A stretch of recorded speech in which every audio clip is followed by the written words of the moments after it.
ನಮಸ್ಕಾರ. ನಾನು ಡಾಕ್ಟರ್ ಈಶ್ವರಿ, ಚರ್ಮರೋಗ ತಜ್ಞೆ. ಸ್ಕಿನ್ ಎಕ್ಸ್ಪರ್ಟ್ಸ್ ಅನ್ನೋ ಕ್ಲಿನಿಕಲ್ಲಿ ಕನ್ಸಲ್ಟೆಂಟ್ ಆಗಿದ್ದೀನಿ. ಸೊ ಇವತ್ತು ನಾನು ನಿಮ್ಮ ಹತ್ರ ಏನು ಮಾತಾಡಬೇಕು ಇಷ್ಟಪಡ್ತೀನಂದರೆ ಮೆಲಾಸ್ಮಾ ಅಂದರೆ ಬಂಗು. ಸೊ ನೀವೆಲ್ಲ ಕೇಳ್ಪಟ್ಟಿದ್ದೀರಾ ಇದನ್ನು. ಬಂಗು ಅಂದರೆ ಏನು?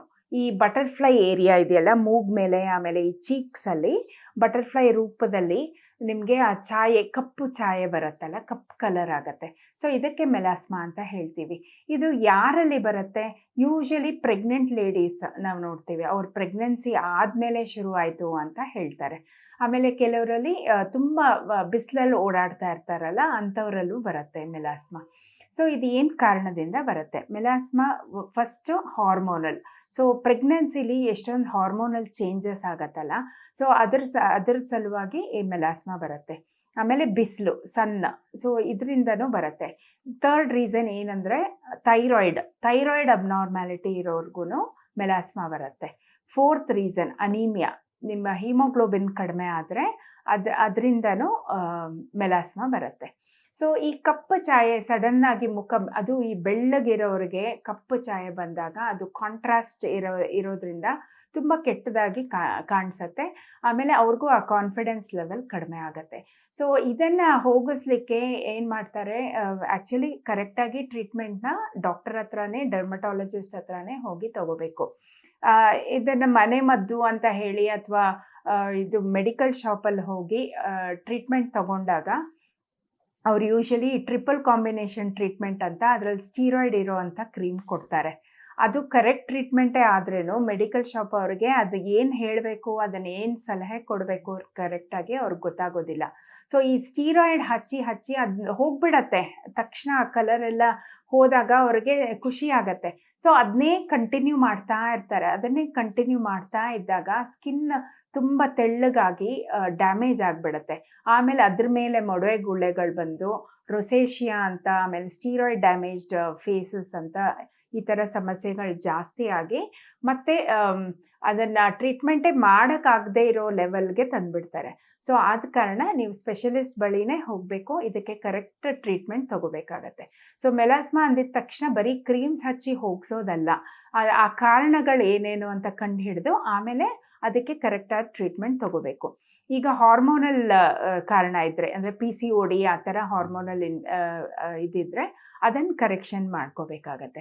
ಆಮೇಲೆ ಬಿಸಿಲು ಕಂಪಲ್ಸರಿ ಅವಾಯ್ಡ್ ಮಾಡಬೇಕು. ಇಲ್ಲ ಅಂದರೆ ನೀವೇನೇ ಟ್ರೀಟ್ಮೆಂಟಿಗೆ ಖರ್ಚು ಮಾಡಿದ್ರೂ ಅದೆಲ್ಲ ವ್ಯರ್ಥ ಆಗುತ್ತೆ. ಸೊ ಬಿಸಿಲು 9 ರಿಂದ 5 ಗಂಟೆ ಬಿಸಿಲನ್ನ ಡೈರೆಕ್ಟ್ ಬೀಳದೇ ಇರೋ ಥರ ನೀವು ಅವಾಯ್ಡ್ ಮಾಡಬೇಕಾಗತ್ತೆ. ಸೊ ನಿಮ್ಮ ಪ್ರೊಫೆಷನ್ನೇ ಆಚೆ ಓಡಾಡೋದು, ಮಾರ್ಕೆಟಿಂಗ್ ಆ ಥರ ಇದ್ದ ಪಕ್ಷದಲ್ಲಿ ಸನ್ಸ್ಕ್ರೀನ್ ಹಚ್ಚಿ ಅದ್ರ ಮೇಲೆ ತಿಕ್ ಮಾಸ್ಕ್ ಥರ ಹಾಕಿ, ಅಂದರೆ ನೀವು ಆ ಮಾಸ್ಕ್ ಎಷ್ಟು ತಿಕ್ಕಿರಬೇಕು ಅಂದರೆ ಬಿಸಿಲನ್ನು ನೋಡಿದಾಗ ಬಿಸಿಲು ಕಿರಣಗಳು ಅದ್ರ ಮೂಲಕ ಬರಬಾರ್ದು. ಸೊ ಆ ಥರ ತಿಕ್ ಬಟ್ಟೆ ಅಥವಾ ಒಂದು ಸ್ಕಾರ್ಫು ಆ ಥರ ಹಾಕ್ಕೋಬೇಕು. ಆಚೆ ಹೋದಾಗ ಒಂದು ದೊಡ್ಡ ಗೋವಾ ಹ್ಯಾಟ್ ಥರ, ಅಂದರೆ ಅದು ಬಿಸಿಲು ಬೀಳದೆ ಇರೋ ಥರ ನೀವು ಪ್ರೊಟೆಕ್ಷನ್ ತೊಗೋಬೇಕು, ಅಥವಾ ಅಂಬ್ರೆಲಾ ತೊಗೊಂಡು ಹೋಗ್ಬೋದು. ಸೊ ಇವೆಲ್ಲ ಮೆಷರ್ಸ್ ಬಿಸಿಲನ್ನು, ಅಂದರೆ ನೀವು ಟ್ರೀಟ್ಮೆಂಟ್ ತೊಗೊಂಡು ಇದನ್ನೆಲ್ಲ ಮೆಷರ್ಮೆಂಟ್ಸ್ ತೊಗೊಂಡ್ರೆ ನಿಮ್ಗೆ ಆ ಟ್ರೀಟ್ಮೆಂಟಿನ ಎಫೆಕ್ಟು ಲಾಂಗ್ ಲಾಸ್ಟಿಂಗ್ ಇರುತ್ತೆ. ಇಲ್ಲ ಅಂತಂದರೆ ನೀವೇನೇ ಟ್ರೀಟ್ಮೆಂಟ್ ಮಾಡಿ ಮತ್ತೆ ಬಿಸಿಲಲ್ಲಿ ಒಂದಿನ ಅನ್ಪ್ರೊಟೆಕ್ಟೆಡ್ ಹೋಗಿಬಿಟ್ರೆ ಮತ್ತೆ ಆ ಕಪ್ಪು ಕಲೆ ವಾಪಸ್ ಬಂದುಬಿಡುತ್ತೆ. ಸೊ ಅದಕ್ಕೆ ಮೆಲಾಸ್ಮಾಗೆ life long maintenance, it's not cure. ಈಗ ವೈರಲ್ ಇನ್ಫೆಕ್ಷನ್ ಹೆಂಗೆ ಮಾತ್ರೆ ಕೊಟ್ಟು ಕ್ಯೂರ್ ಮಾಡ್ತೀವೋ ಆ ಥರ ಮೆಲಾಸ್ಮಾನ ಕ್ಯೂರ್ ಮಾಡೋದಕ್ಕಾಗಲ್ಲ. ಅದಕ್ಕೆ ನೀವು ಏನು ಮಾಡ್ತೀರಾ, ಡಾಕ್ಟ್ರಿಂದ ಒಂದು ಇಷ್ಟು ಕನ್ಸಲ್ಟೇಷನ್ ಸ್ಲಿಪ್ಸ್ ಇಟ್ಕೊಂಡಿರ್ತೀರ, ಇವ್ರು ಚೆನ್ನಾಗಿ ಟ್ರೀಟ್ ಮಾಡ್ತಾರೆ, ಅವ್ರು ಚೆನ್ನಾಗಿ, ಅದೆಲ್ಲ ಪ್ರೋಟೋಕಾಲ್ ಸೇಮ್ ಇರುತ್ತೆ ಎಲ್ಲ ಕಡೆನೂ. ಬಟ್ ನೀವು ಅದನ್ನು ಮೇಂಟೈನ್ ಮಾಡ್ಕೊಳ್ಳೋದಕ್ಕೆ ಬಿಸಿಲನ್ನು ಅವಾಯ್ಡ್ ಮಾಡಬೇಕು. ಇಲ್ಲ ಅಂತಂದರೆ ಅದು ಮತ್ತೆ ಬರುತ್ತೆ. ಸೊ ಇದನ್ನು ಗೊತ್ತಿಲ್ಲದೆ ನೀವು ಕ್ರೀಮ್ಸ್ ಚೇಂಜ್ ಮಾಡ್ತಾ, ಡಾಕ್ಟ್ರನ್ನ ಚೇಂಜ್ ಮಾಡ್ತಾ ಇದ್ದರೆ ನಿಮಗೆ ಖರ್ಚು ಜಾಸ್ತಿ, ನಿಮಗೆ ಫ್ರಸ್ಟ್ರೇಷನ್ ಜಾಸ್ತಿ ಆಗುತ್ತೆ. ಸೊ ಇದಕ್ಕೆ ಮೆಲಾಸ್ಮಾಗೆ ಒಂದು ಪ್ರಾಪರ್ ಕ್ರೀಮ್ಸ್ ಕೊಡ್ತಾರೆ ಡಾಕ್ಟರು. ಅದನ್ನು ಕರೆಕ್ಟ್ ಡ್ಯೂರೇಷನ್ ಎಷ್ಟಿದೆ ಅಂತೆಲ್ಲ ಹೇಳ್ತಾರೆ. ಆಮೇಲೆ ಸನ್ಸ್ಕ್ರೀನ್ಸ್ ಅಡ್ವೈಸ್ ಮಾಡ್ತಾರೆ.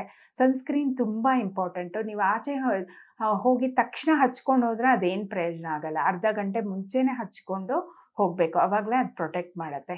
ಆಮೇಲೆ 2 hours ಆದ ನಂತರ ಅದನ್ನು ರಿಪೀಟ್ ಮಾಡಬೇಕು ಸನ್ಸ್ಕ್ರೀನ್ನ. ಯಾವುದು ಲಾಂಗ್ ಲಾಸ್ಟಿಂಗ್ ಇರಲ್ಲ ಸನ್ಸ್ಕ್ರೀನ್ಸು. 8 ಅವರ್ ಪ್ರೊಟೆಕ್ಷನ್ 9 ಅವರ್ ಪ್ರೊಟೆಕ್ಷನ್ ಅಂತ ಮಾರ್ಕೆಟಲ್ಲಿ ಎಷ್ಟೊಂದು ಸನ್ಸ್ಕ್ರೀನ್ಸ್ ಸಿಗುತ್ತೆ, ಬಟ್ ಅವೆಲ್ಲ ಪ್ರೊಟೆಕ್ಟ್ ಮಾಡಲ್ಲ. ಅಟ್ಲೀಸ್ಟ್ 30ಇಂದ 50 SPF ಸನ್ ಪ್ರೊಟೆಕ್ಷನ್ ಫ್ಯಾಕ್ಟರ್ ಅಂತ ಹೇಳ್ತೀವಿ, SPF ಅದ್ರ ಮೇಲೆ ಬರೆದಿರ್ತಾರೆ. ಅದನ್ನು ಆ ಥರ ಇರೋ ಸನ್ಸ್ಕ್ರೀನ್ಸ್ನ ಯೂಸ್ ಮಾಡಬೇಕು. ಹಾಫ್ ಆನ್ ಅವರ್ ಪ್ರಯರೇ ಹಚ್ಚಬೇಕು, ಆಮೇಲೆ 2 ಅವರ್ಸ್ ಒನ್ಸ್ ರಿಪೀಟ್ ಮಾಡಬೇಕು. 9 to 5 ಆದಷ್ಟು ಬಿಸಿಲು ಅವಾಯ್ಡ್ ಮಾಡಬೇಕು. ಅವಾಯ್ಡ್ ಮಾಡಲಿಲ್ಲ ಅಂದರೆ ಎಕ್ಸ್ಟ್ರಾ ಪ್ರೊಟೆಕ್ಷನ್ ತೊಗೋಬೇಕು ಅಲಾಂಗ್ ವಿತ್ ಸನ್ಸ್ಕ್ರೀನ್ಸು.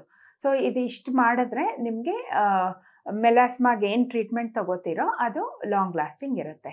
ಅದಲ್ಲದೆ PCOD ಇದ್ದರೆ ಕರೆಕ್ಷನ್ ಮಾಡಬೇಕು, ಥೈರಾಯ್ಡ್ ಇದ್ದರೆ ಕರೆಕ್ಷನ್ ಮಾಡಬೇಕಾಗತ್ತೆ, ಅನಿಮಿಯಾ ಇದ್ದರೆ ಅದಕ್ಕೂ ನೀವು ಅಯನ್ ರಿಚ್ ಟ್ಯಾಬ್ಲೆಟ್ಸ್ ಅವೆಲ್ಲ ತೊಗೊಂಡ್ರೆ ಅನಿಮಿಯಾ ಕಡಿಮೆ ಆದರೆ ಮೆಲಾಸ್ಮಾ ಬೇಗ ನಿಮಗೆ ವಾಸಿ ಆಗುತ್ತೆ.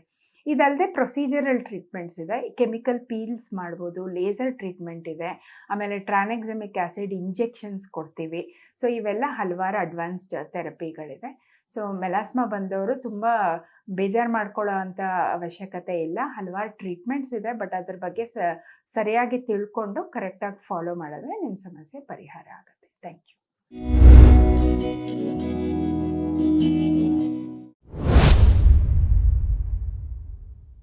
ಲೈಕ್ ಮಾಡಿ, ಶೇರ್ ಮಾಡಿ, ಸಬ್ಸ್ಕ್ರೈಬ್ ಮಾಡಿ. ನೋಡ್ತಾ ಇರಿ ರಿಯಲ್ ಬೆಂಗಳೂರು.